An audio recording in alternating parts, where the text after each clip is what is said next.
외고를 준비한 학생들이 준비할 영어는 어떤 걸까요?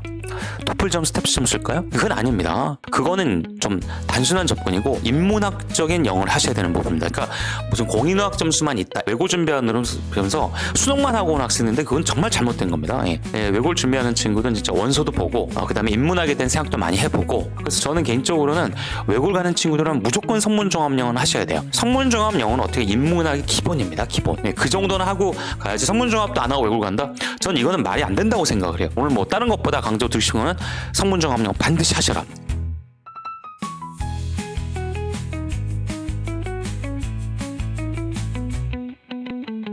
제가 외고 준비생을 위한 설명에서 좀 진행하겠습니다. 저는 이제 중학교 2학년, 중학교 3학년 외고 전사고반 담당하고 있습니다.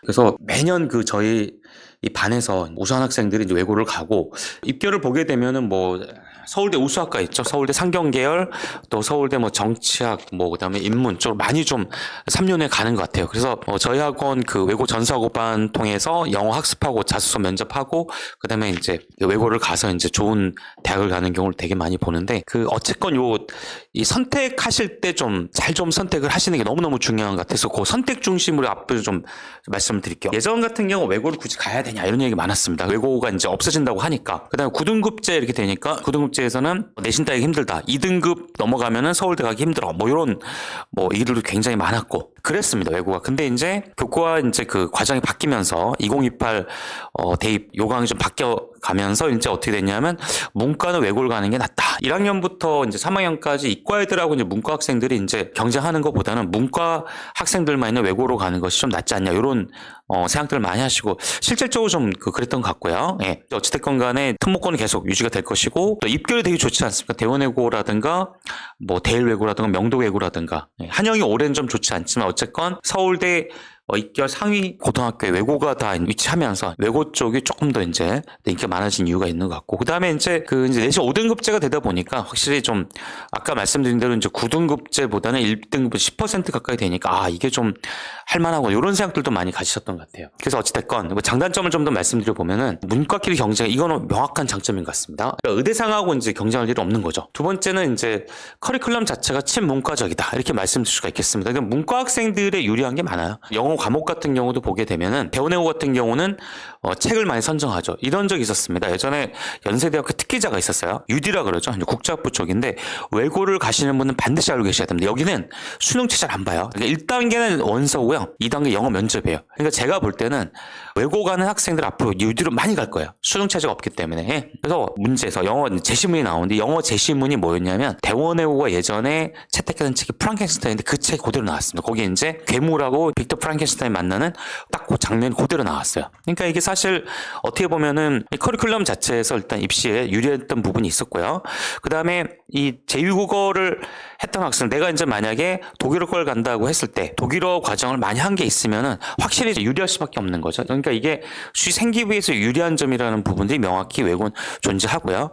그 다음에 영어를 굉장히 잘하면 약한 내신을 또 보완할 수 있는 부분이 있어요. 이 특기자 전형이 그런 건데 잠깐 말씀드리면은 이 학생은 이제 현재는 이제 연세대학교 국제학부 UD를 이제 다니는 학생인데 이 친구는 내신이 4점대였습니다. 4점대 내신으로 연대를 간다.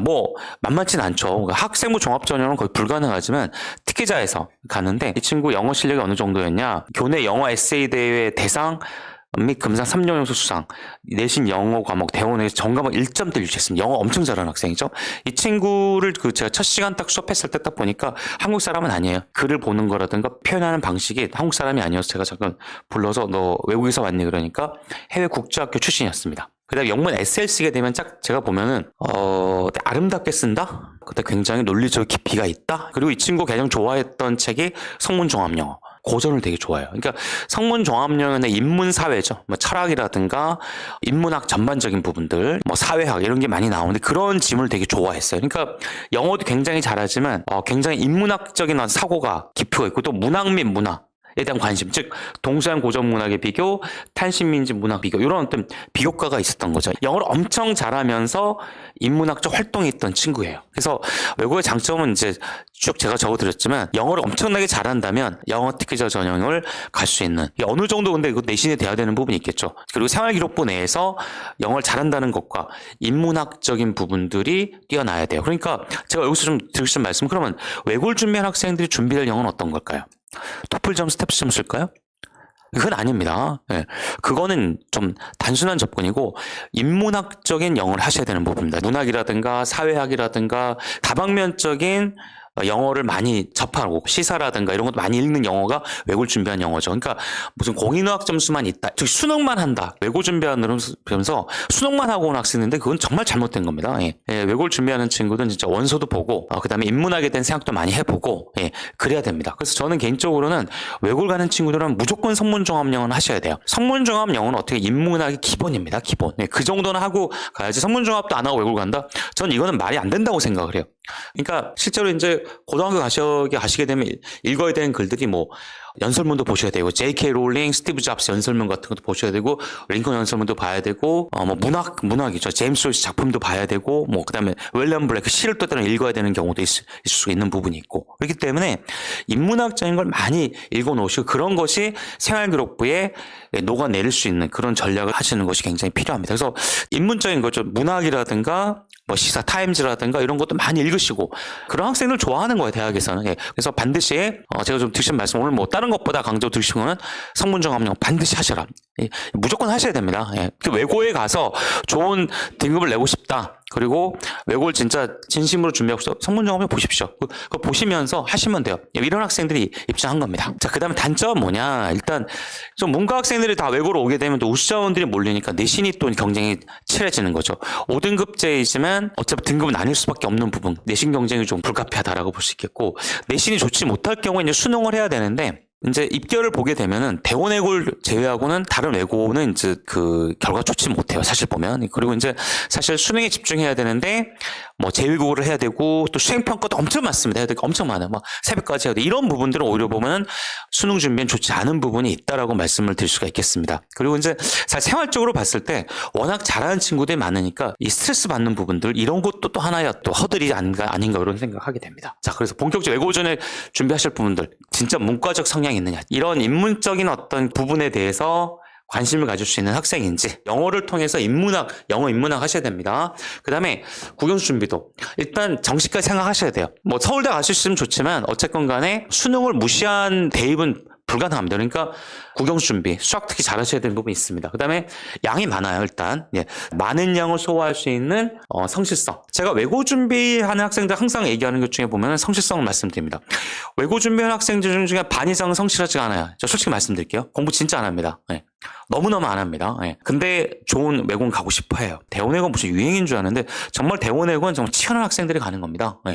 그냥 뭐 설렁설렁 뭐 숙제도 안 하고 놀고 뭐 이런 학생을 가는 게 아니에요. 성실하지 않으면 외고는 가실 이유가 없고요. 가서 버티지도 못합니다. 깔아주러 갈 필요는 없습니다. 그렇기 때문에 정말 성실하셔야 돼요. 100점을 맞아도 1등급이 안 나오는 경우가 있어. 왜? 다 100점이면 너무 많으니까. 그래서 굉장히 성실해야 되고요. 그렇기 때문에 또 어떤 거죠? 강한 멘탈. 경쟁을 즐겨야 됩니다. 경쟁을 즐길 수 있는 그런 친구들. 그 마인드가 좀 있어야 되지 않겠나 이런 생각이 들고요. 자기 자신에 대한 객관적인 인식. 내가 무엇이 장점이고 무엇이 단점인가 이런 부분들 정도는 좀 알고 계셔야 될 것 같아요. 보면은 제가 이제 자소 쓰면서 자주 보는 거지만 사실 초등학교 때 보면 정말 팔방미인 애들이 많습니다. 근데 중요한 모든 걸 다 잘한다는 건 제대로 하는 게 아무것도 없는 거예요. 그런 애들이 되게 많아요. 강남권에 보면 본인도 자소 쓸 때 뭐라고 하는지 아세요? 자기는 되게 대단하다 이런 식 씁니다. 아직까지 유아적인 단계를 못 넘어선 거예요. 분명히 얘는 영어 실력도 좋고 상위권은 맞는데 사고방식이 유아적인 거예요. 어머니도 자기 애가 무슨 신인 줄 알아. 자기소개서 보고 싶은 건 이 학생이 얼마나 자기 학업 능력이 학업적으로 얼마나 깊이 연구했는 걸 보고 싶어 하는 건데 자기가 잘났다는 게 계속 드러내려고 합니다. 자기소개에서는 오히려 자기를 비우는 과정이 이제 드러내는 과정이 아닌데, 그래서 이런 부분들은 좀 고민을 하셔야 되지 않겠냐 이렇게 말씀드리겠습니다. 자, 현명한 외고 선택. 자, 그래서 객관적 상황 보셔. 학습 능력이라든가 성실성이라든가 그다음 영어 실력 이거 보셔야 돼요. 그 영어는 한영외고가 그래도 외고 중에서는 가장 어려운 편입니다. 예. 대원외고가 그렇지 않냐. 대원도 어려운데요. 대원은 수행이 조금 더 어려워요. 지필은 일단 한영이 가장 어렵습니다. 그다음에 자존감. 아까 말씀드렸지만 너무 경쟁이 세다 보면 학생이 위축이 되는 경우가 너무 많아요. 자존감을 지키면서 지나치게 어떤 경쟁이라든가 견제에 대해서 스트레스 받을 수 않는 것, 오히려 그런 게 있다면 오히려 더 즐길 수 있는 아이의 그 성향과 맞는 곳 찾는 게 정말 필요하시고요. 그 다음에 너무 빨리 결정하려고 하지 마시고요. 학교 설매가 많습니다. 학교 설매 갔다 오세요. 학교 설매를 가서 보면 분위기가 형성이 됩니다. 그래서 어머님들이 결정을 하게 되는 경우는 뭐냐, 그 학교 설매를 갔다 와서 결정하는 경우가 많기 때문에 지금 당장 어디다 이렇게 생각하지 마시고요. 원서 내는 건 11월 말이니까 그 전에 후보로 두고 있는 고등학교 설매를 갔다 오셔서 일단 객관적으로 보시고 평가하는 게 좋습니다. 그래서 그 외고 상위권들 제가 좀 말씀드리면은 일단은 중학교 때 이제 영어는 이제 끝났어요. 그러니까 이제 중학교 1학년 때 어느 정도 굉장히 단계 올라온 친구들이 많았고요. 독해력이 탁월합니다. 그 다음에 성실해요. 어휘한 게 틀리지 않습니다. 토플 탭스 어휘에 부담이 없습니다. 문법 잘합니다. 문법 못하면은 좀 상위권이라고 보기 힘듭니다. 헤매는데 어떻게 돼요? 그리고 좀 객관적으로 좀 말씀드리면 굿탭스 리딩.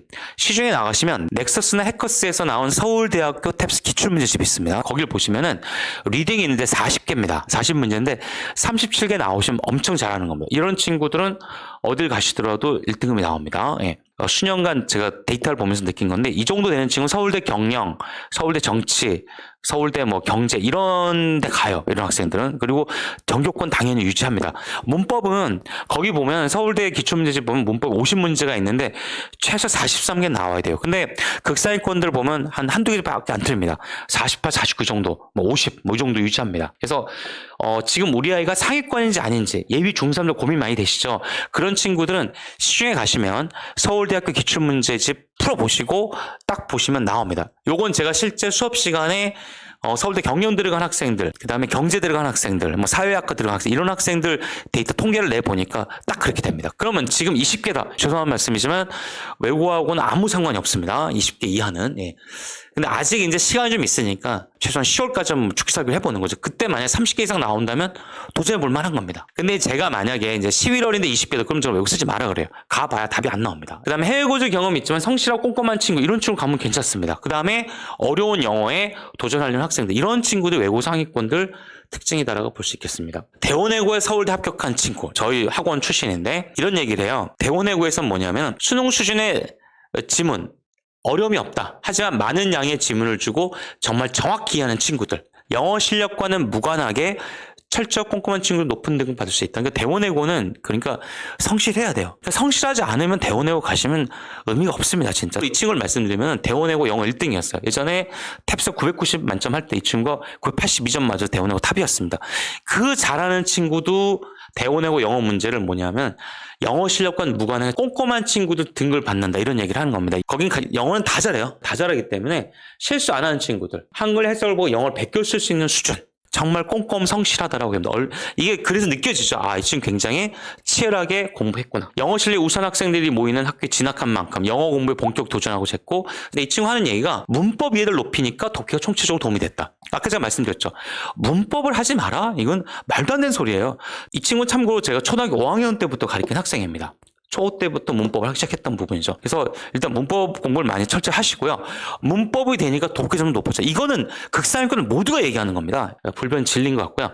이 친구는 서울대학교 경영학과 갔어요. 한영외고 나와서 문법은 직접 출제가 되지 않는다. 독해를 방해하는 게 문법, 이런 얘기하는 거죠. 그러니까 극상위권들 1등급 맞으는 학생들은 문법에서 문제가 된다. 그래서 문장 구조, 어휘 구조에 영향 안 받으려면 어떻게 문법을 잘해야 된다. 이 친구 한영외고 학생입니다. 네. 한영외고에서 가장 변별을 주려고 하는 부분이 어휘다, 이런 얘기를 합니다. 어휘 되게 잘 하셔야 되고요. 문법 공부에서 큰 주의를 기울이는 걸 추천하고 싶다. 아무리 수 높은 어휘와 독해를 익히고 있어도 빠르게 덩어리를 잘 나눠서 구분하는 방법을 찾지 못한다면 문제풀이 지장이 간다. 이 공통적인 게 특이하지 않습니까? 문법을 다 같이 얘기합니다. 예. 그러니까 독해는 꾸준히 하시면서 특히 문법적인 부분 신경을 좀 많이 써라 라고 제가 말씀드리겠습니다. 영역별로 좀 말씀드릴게요. 가장 힘들어하는 부분 어휘입니다. 어휘 열심히 하셔야 돼요. 어휘 무조건 하셔야 되고요. 어휘 때문에 많이 포기들 하시는데 절대 포기하지 마시고요. 3, 4개월 버티시면은 어휘 수 굉장히 많이 점프됩니다. 문법은 저희 탭스 문법을 꾸준히 진행하고 있습니다. 그래서 이걸 해놓으시면은 일단 그 독해를 하시거나 내신 문제풀이 전혀 문제가 없습니다. 개인적으로 아주 중학생들은 성문정합령 반드시 보십시오. 예. 오늘 제가 강조하고 싶은 딴 거 별거 없고요. 성문정합령 하시기 바랍니다. 예. 그 정도는 하고 오셔야 돼요. 최소한. 순킬러 문항 필요해요. 빈칸 순서 삽입 문제 꾸준히 푸셔야 됩니다. 요게 그걸 꼼꼼하게 보는 훈련인데 요걸 해놓으시면 나중에 외국 가서 지문 공부할 때 도움 굉장히 많이 됩니다. 그래서 어쨌건 독해, 킬러 문항, 크리티컬 리딩 이런 거 하시고 어휘, 문법 꼼꼼히 하시고 그 다음에 대원외고를 가는 친구들은 반드시 인문학 과정 IB를 해놓으시면 너무너무 도움이 될 것이다라고 말씀드리겠습니다. 궁금한 점 있으신 분들은 저희 학원으로 문의 주시면 저희가 친절하게 상담해 드리도록 하겠습니다. 오늘 이해가 안 되셨던 부분들 문의를 하시거나 또 이제 저희가 새로운 내용으로 좀 만나 뵙도록 하겠습니다. 자, 오늘 설명은 여기서 마치도록 하겠습니다.